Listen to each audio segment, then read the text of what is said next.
morning!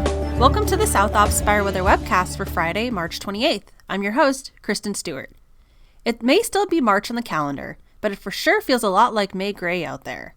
Skies are mostly cloudy across the board, with a mix of both marine layer low clouds and mid and high level clouds from Pacific moisture.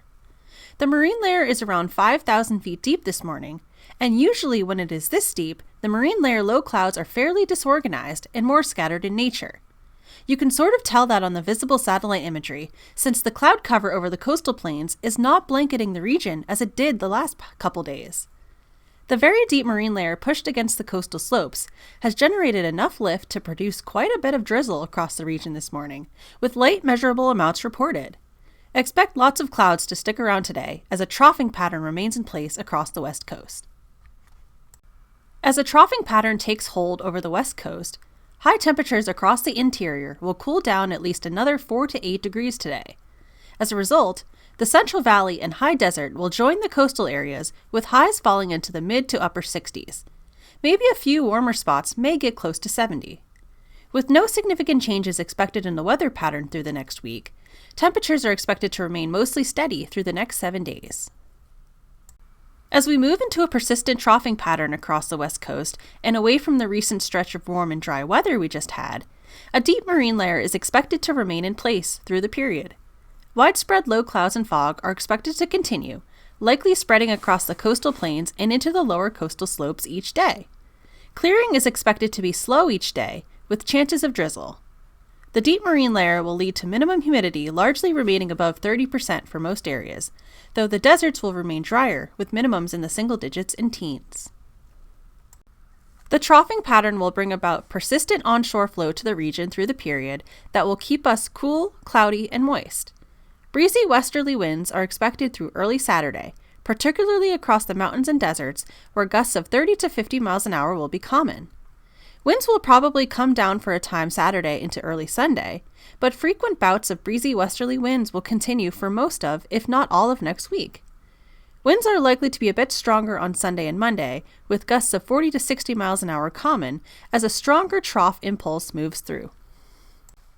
Along with the cooler weather, some wet weather is also likely as weak Pacific troughing takes hold of the region. Through the middle of next week, most precipitation will be directed into Northern California due to most of the disturbances swinging into the state remaining to our north. Through early Saturday, occasional light showers are possible across the higher terrain of Central California, with very minor accumulations. There will probably be a window of dry weather for much of Saturday through early Sunday.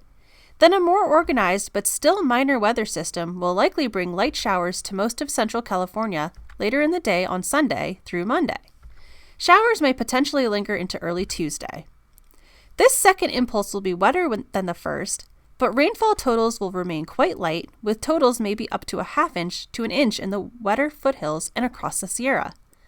Snow levels will probably remain above 6,000 to 7,000 feet for the majority of this period. Forecast models have significantly backed off on the potential rain event in the mid to late next week timeframe. There remains a lot of spread in model solutions regarding precipitation chances for the back half of next week, but there is good confidence in the wet weather continuing across the state to start out the month of April. After the recent stretch of warm and dry weather from the past couple weeks, dead fuel moistures, which have been falling sharply, will level out and mostly show rising or at least steady trends over the next several days. Widespread green-up and low flammability remain prevalent across most low and mid-elevation areas, very typical for late March. As a result, there will remain little or no fire activity through the forecast period.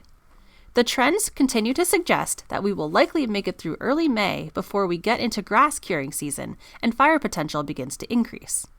And that's all I have for today. Thanks for tuning in. Our next webcast will be on Monday, March 31st. Have a fantastic day.